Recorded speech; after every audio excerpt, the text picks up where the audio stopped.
ഈ തട്ടിപ്പിൻ്റെ രീതികൾ ഈ ഡിജിറ്റൽ ലോകത്ത് പല രീതിയിലാണ്. കമ്പ്യൂട്ടറിൻ്റെ സാധ്യത ഓരോ നാൾക്കും നാളും നമ്മളെ അത്ഭുതപ്പെടുത്തിക്കൊണ്ടിരിക്കുന്ന ഒരു കാലമാണിപ്പോൾ. അതുകൊണ്ട് തന്നെ ഈ തട്ടിപ്പിൻ്റെ സ്വഭാവവും രീതികളും ഓരോ നിമിഷവും മാറിക്കൊണ്ടിരിക്കുകയാണ്. പെട്ടെന്നൊരു ദിവസം മകനെയോ മകളെയോ ഒക്കെ അറസ്റ്റ് ചെയ്തെന്നൊരു ഒരു ഫോൺ കോൾ നിങ്ങളെ തേടി വരുന്നു. കേസ് ഒതുക്കാൻ പണം ആവശ്യപ്പെടുന്നു.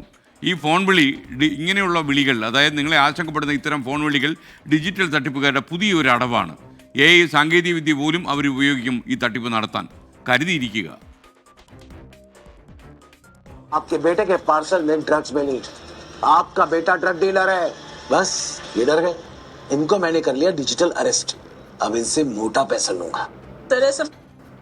ഡിജിറ്റൽ അറസ്റ്റിനെതിരെ കേന്ദ്ര ആഭ്യന്തര മന്ത്രാലയം പുറത്തിറക്കിയ ഒരു പരസ്യചിത്രമാണ് ഈ കാണുന്നത്.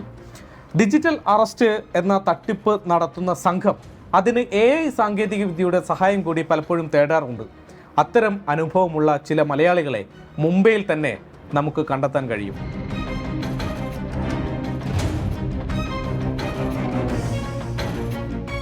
നവി മുംബൈയിലെ വാഷിയിൽ താമസിക്കുന്ന ഉഷ നായർക്ക് പെട്ടെന്നൊരു ദിനം വാട്സപ്പിൽ ഫോൺ വരുന്നു. പോലീസുകാരൻ്റെ പ്രൊഫൈൽ പിക്ചറുള്ള നമ്പറിൽ നിന്നാണ് കോൾ.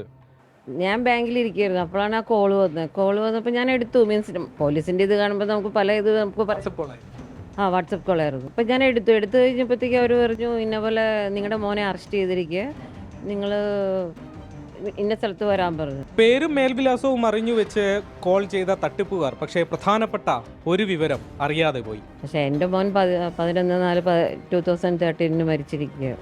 2 വർഷം മുമ്പ് മകൻ മരിച്ചതാണ്. അറിയാതെയാണ് മകനെക്കുറിച്ച് ഒരു കുറ്റത്തിൽ പെട്ടു എന്ന് പറഞ്ഞുകൊണ്ട് വിളിക്കുന്നത്. ഞാൻ പറഞ്ഞു, നിങ്ങളൊരു കാര്യം ചെയ്യുക, FIR എഴുതിയിട്ട് നിങ്ങൾ ബാഷി പോലീസ് സ്റ്റേഷനിലേക്ക് ട്രാൻസ്ഫർ ചെയ്യും, ഞാൻ അവിടുന്ന് ഫാമിലിയായിട്ട് പോലീസുമായിട്ട് ആക്സിഡൻറ്റ് സ്ഥലത്ത് വന്നോളാം എന്ന് പറഞ്ഞു. ഇല്ല ഇപ്പം തന്നെ പറഞ്ഞാൽ മതി, FIR എഴുതി കഴിഞ്ഞിട്ട് ഞങ്ങൾ FIR എഴുതുന്നില്ല മാഡം, പറഞ്ഞാൽ മതി നിങ്ങൾ എത്ര മീൻസ് ഇത് നിങ്ങൾ പറയാം എമൗണ്ട് എത്രയാണ് തരേണ്ടതെന്നുള്ളത്, അത് ഞാൻ തരാം. പക്ഷേ ഞാൻ തരുന്നതിന് മുമ്പ് എനിക്ക് FIR എഴുതിയിട്ട് കോപ്പി വാശി പോലീസ് സ്റ്റേഷനിൽ അയക്കണമെന്ന് പറഞ്ഞു. തട്ടിപ്പ് പരിപാടി വിലപ്പോകില്ലെന്ന് കണ്ടതോടെ ഫോൺ വിളിച്ചവർ പതിയെ പിൻവാങ്ങി. നവി മുംബൈയിലെ ഉഷയെ പോലെ സമാന അനുഭവം നേരിട്ട മറ്റു പലരെയും നമുക്ക് കാണാൻ വേണ്ടി കഴിഞ്ഞു. വാശിയിലെ ആയുർവേദ കട നടത്തുന്ന സുധീഷിനും അത്തരമൊരു അനുഭവം പറയാനുണ്ട്. ഞാൻ വീട്ടിൽ നിന്ന് വരുമ്പോൾ മോന് വീട്ടിലുണ്ടായിരുന്നു. ഞാൻ ഇവിടെ വന്ന് കട തുറന്നു കഴിഞ്ഞപ്പോഴാണ് ഇങ്ങനെ കോൾ വരുന്നത്. അന്തേരിയിൽ ബ്രൗൺ ഷുഗറിൻ്റെ ഇതിൽ മോനെ പിടിച്ചിട്ടുണ്ട്, അറസ്റ്റ് ചെയ്തിട്ടുണ്ട്. ഇനി എന്തെങ്കിലും പെട്ടെന്ന് ചെയ്യണം, ഒന്നില്ലെങ്കിൽ ഇങ്ങോട്ട് വരിക, ഇല്ലെങ്കിൽ ഞങ്ങൾ പറയുന്ന ആളെ നിങ്ങൾ കോൺടാക്റ്റ് ചെയ്യുക. വാട്സപ്പ് കോളാണ് വന്നത്. ആ വാട്സപ്പിൽ പുള്ളിയുടെ ഈ പോലീസ് ഓഫീസറുടെ ഫോട്ടോ ഉണ്ട്. പിന്നെ ഇങ്ങനെ ഇവർ ഈ ഇത് ചെയ്യുന്നുണ്ട്, വയർലെസ്സിൽ അതിൻ്റെ സൗണ്ടും വരുന്നുണ്ട് അതിൻ്റെ കൂടെ. പോലീസ് സ്റ്റേഷൻ എന്ന് തോന്നിപ്പിക്കുന്ന ശബ്ദങ്ങളൊക്കെ പശ്ചാത്തലത്തിൽ കേൾപ്പിച്ചാണ് തട്ടിപ്പുകാർ വിളിക്കുന്നത്.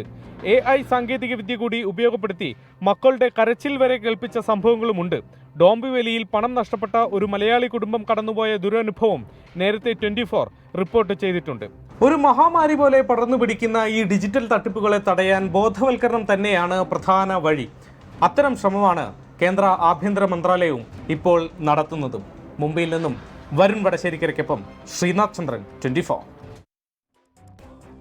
എന്തായാലും പ്രിയപ്പെട്ട പ്രേക്ഷകരോട് ഞാൻ ഒരിക്കൽ കൂടി പറയുന്നു, വെർച്വൽ അറസ്റ്റ് അല്ലെങ്കിൽ ഡിജിറ്റൽ അറസ്റ്റ് അല്ലെങ്കിൽ ഇൻ്റർനെറ്റ് വഴി അറസ്റ്റ് എന്നൊക്കെ പറഞ്ഞ് ആരെങ്കിലും പോലീസ് യൂണിഫോമിൽ ചിലപ്പോൾ AI ഉണ്ടാക്കിയിട്ടുള്ള ഫിഗറായിരിക്കും നിങ്ങളെ കാണിച്ചു തരുന്നത്. അപ്പോൾ ചിലപ്പോൾ അവരുടെ സ്റ്റാറ്റസിലൊക്കെ ഈ ഫോട്ടോ ഒക്കെ കാണും പോലീസ് ഓഫീസറുടെ.